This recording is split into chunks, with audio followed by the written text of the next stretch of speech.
go on a cruise ship for a week. A lot of drinkers and eaters on those ships that'll drink and eat you into feeling great. Wow. I had never been on a cruise ship, ever. And Louis Black booked a comedy cruise and made me go. And I got to Miami. I'd never even seen a cruise ship up close. They're humongous. It holds 4,000 people. It's gigantic. My sister goes, what was it like? Maybe me and Matt will go. I go, here's what it was like. Picture if we were all in Las Vegas, standing in the Bellagio, and all of a sudden, it just sailed away.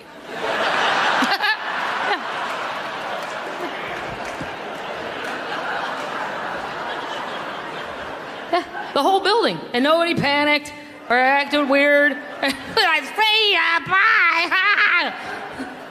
Hey, want to try a monkey-ass rum punch? Yes, I love monkey-ass rum punch. 7 monkey rum punches later, you hear, and now we will be doing the safety drill. What? I'm hammered. I can't do a safety drill. It is on your muster station, which is located on the back of your key card. It will not match your deck or room, so please pay. What? Now there's math involved? This is a terrible vacation. There's no math on vacation. I finally found my room, and I was next to these lovely people from Wisconsin, and they had balloons all over their door. And I was like, oh, hey, is it somebody's birthday or anniversary? And the guy goes, no. We just get so hammered on these ship and these rooms all look alike. So we decorate our door.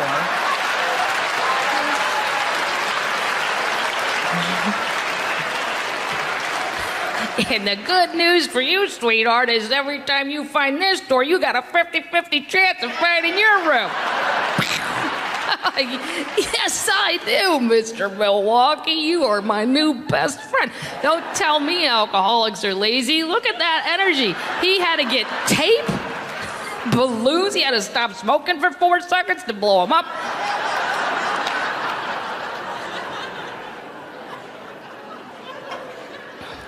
There's a lot of activities. Oh, yeah. You get on the ship, and there's this giant neon board. It looks like a Vegas sports betting board. You're like, oh, it's still overwhelming.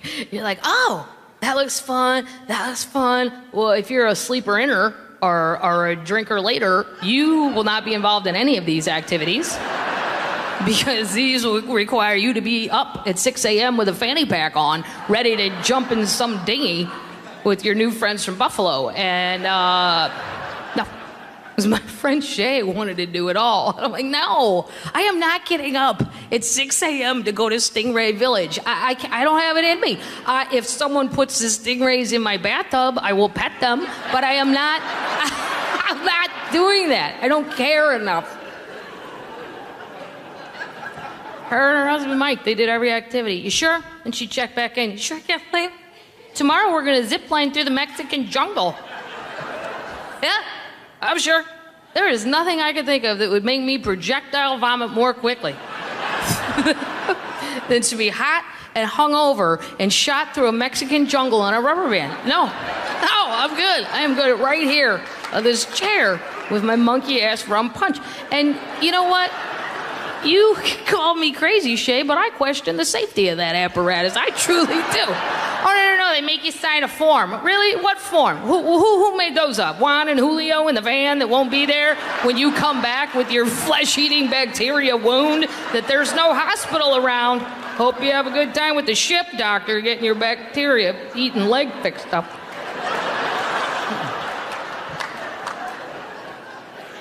If you're a drinker or a sleeper-inner, your activity adventure will consist of getting off that ship at about noon into some sad little Mexican town where you're going to hear a guy in an alley go, psst, psst.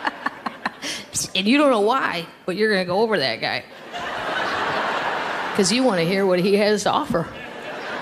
And you're going to go over there, and he's going to show you a clipboard with pictures of pretty fish, and he's going to tell you he can take you to snorkeling there for $20, and you're going to say 10. You don't know why he even said that, and then he's going to say 15, and the next thing you know, you're going to be on a rickety-ass Partridge Family bus going to Christ knows where. Because that's when Lou got the maddest he's ever been at me, because we were the only two that agreed to this adventure.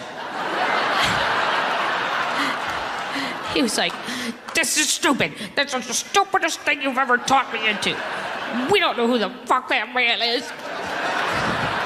We don't know where this bus is really going." I said, "I know, Lou. That's why this is a real adventure." Those people on that Royal Caribbean ship know exactly what time they're coming back tonight. We may never come back tonight, Luke.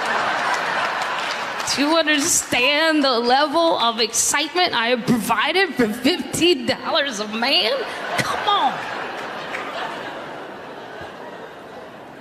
The worst thing about a cruise ship, though, is they have a TV channel on your a little boat channel.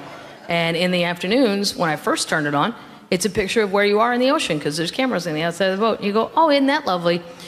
And it's just the sea and nice spa music. But in the morning, no. When you turn that channel on, it's not the lovely ocean with spa music. It's a picture of your bill from the day before. Right. Oh, how mean is that? What kind of buzzkill is that? This is vacation. I don't need to review my bad behavior on a daily basis. What kind of sadist is running this ship? That is horrible. All that can wait till Sad Sunday when it's checkout time. And I see the bill, and I go, "Oh my God," and then I become alarmed, and I have that conversation that I seem to have with myself about once a year when I see it on paper. I go, "Holy Jesus Christ, I think you're an alcoholic." Hey, shh, shh, shh, shh, shh, shh. Hey, it was vacation. You bought drinks for those nice people from Buffalo. The drinks were overpriced. I think you need to take that alcoholic test online. Don't you dare. Don't you dare. It's all true or false. You've never done well on true and false. You always guess wrong. They don't let you explain anything. The world is black and white to those people. The world is not a black and white place. The world has gray areas. Question number 4 example. Do you drink at home alone? True. However, I used to go out and drink with my friends at bars, and then they said I couldn't drink and drive. So now I stay home sometimes and drink and watch Shark Week. So, am I an alcoholic, or am I just a really good citizen who loves America? I love America. And we didn't even spend the money, because they go, if you're going to take a shower here in the shower building, you might want to wear your tennis shoes and extra socks, because if you'll notice, this is all Russian equipment. It's from the 70s. We didn't bring new stuff. The Russian stuff is still there. I'm like, did we learn nothing? Really? The Russians? The toughest people on earth. People who tricked Hitler into a snowstorm were freaked out by these people. These people in the middle of the night went, "Holy they're crazy," and ran home like girls and left everything. They left tanks, they left barracks, they left apartments. They're like, "Here's the keys, man. You want to give it a whirl? Seriously, we are sneaking out at midnight. This is insane." And they told us, if you're going to take a shower, wear your socks and shoes, because we don't publicize this, but we've had quite a few cases of electrocution. I was like, well, I'm out. I'm done showering. You think I'm going to trust my life to socks and a pair of Pumas I bought at Marshall's for $57? These aren't even running shoes, you moron. They're just cute. They're accent shoes. I'm not going to trust my life. It's horrible. I didn't shower for like, I don't know, 13, 14 days. I know, it's gross. It's even gross to admit, but I'm admitting it. Then they drop you off in the D.C. airport, and you're on your own to get yourself home. Fine. I need to go to St. Louis for Christmas. I go to the airport bar at 6 a.m. I still haven't showered. There's nowhere to shower. I have glasses on, no makeup. my hair is in a baseball hat that they've given me that says USO. It's a free just hat. I go in the bar. There's one guy. He's about 70, and he's hammered. I thought, good for you, sir. I don't even know how this happens or why it happened, but it's 6 a.m. in D.C., and you're at the airport hammered. I don't even know what the story is. But I'm a fan. I like it. I wish I had that kind of time. Hey, you want to go get drunk? Hey, let's have some fun. Let's go to the airport and not have to fly anywhere. That'll be stress-free and fun for once. So, I don't want to talk to him, though. I don't want to talk to anybody. I'm tired, I'm crabby, I'm filthy. I just want to eat American breakfast and speak to no one and get on my plane. And I look down, and I hear from the other end of the bar, this is all I hear. And I kept looking down, and I thought, wow, that's the greatest pickup line ever. You can't not look at that person. After that person just did that, now I don't know if you're a bear and I didn't look right, or are you a pirate? What is happening? You can't. So I look up and he goes, I see your hat, honey. It says USO. Are you with them? I said, I don't know what you mean with them, sir. I just went to Afghanistan and did some shows for the troops. He goes, oh, you did some shows, huh? What are you, what are you, like a showgirl or a stripper?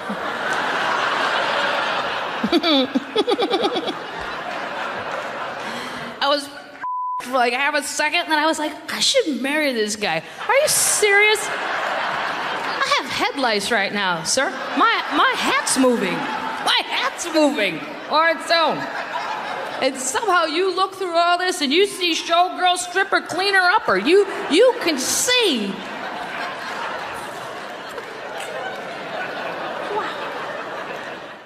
So, well, where do you want to take your special? Well, you had to go here, you had to go there. And now, finally, I'm old enough where I go, no, we're going to go where I want to go. And they go, where do you want to go?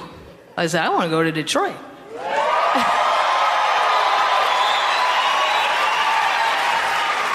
And they said, why? I said, 2 reasons. I'm not sure I'm fond of all of you. And I know that in Detroit, at any given moment, something weird and bad could happen to all of you. And second of all, the people in Detroit, perhaps for you who haven't read it, those of you who haven't read a newspaper, are the most optimistic people. They're still there. Do you understand? They are still there. 60 Minutes has covered it, 2020 has covered it, the New York Times has covered it. And what is the conversation at the dinner table? Well, something's gonna happen. It's gotta turn around. I mean, I don't know when, but I'm certainly not leaving yet. I have hope. I do. I mean, that Kwame Kilpatrick was crazy. But you move on. You do. You move on. And you find a better man.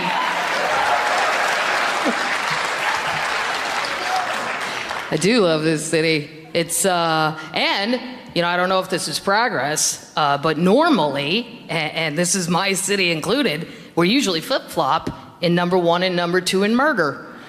It's usually Detroit and then St. Louis, which is why I feel so close to you people. I understand the element that you live with, that at any moment could get weird. Just driving down the road, you don't know, things could get weird.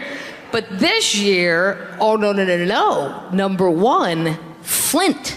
Yeah. I'm like, how? How is that possible? There's not even any people there. Are they just shooting people that drive by and counting that? Are they like tricking people to Flint? Free money, and then they shoot them and go, there's another one. We're so gonna win this year. And I don't think it's fair that Detroit dropped to number 3 just because you've actually shot everyone. Just because you did a good job doesn't mean you should lose. Cold wrecking. Because there's lovely parts of Detroit. Here, this whole area, people don't know that though. They only know what you see on the news. You know, like, you're afraid to go to Detroit. No, I'm not afraid to go to Detroit. I'm not afraid of normal things. It amazes me when my friend is a DVD distributor, and he's like, you know what, people love horror movies because teenagers, they love to pay to be frightened. I go, that's because they have not lived long enough to know that real life will scare the out of you. There is no reason to go pay to be scared. Because at this age, I could care less if a vampire walked in my house. I truly wouldn't even blink an eye. But look at this mole. Yeah, that scares me. Look at that mole. Yeah. It's got ridges on it now. It didn't 3 weeks ago. But I don't have time to go to a doctor, so I just ask other comedians. They're like, hey, does that look up to you? And they go, no. I go, cool. And then I go have another beer and forget about it.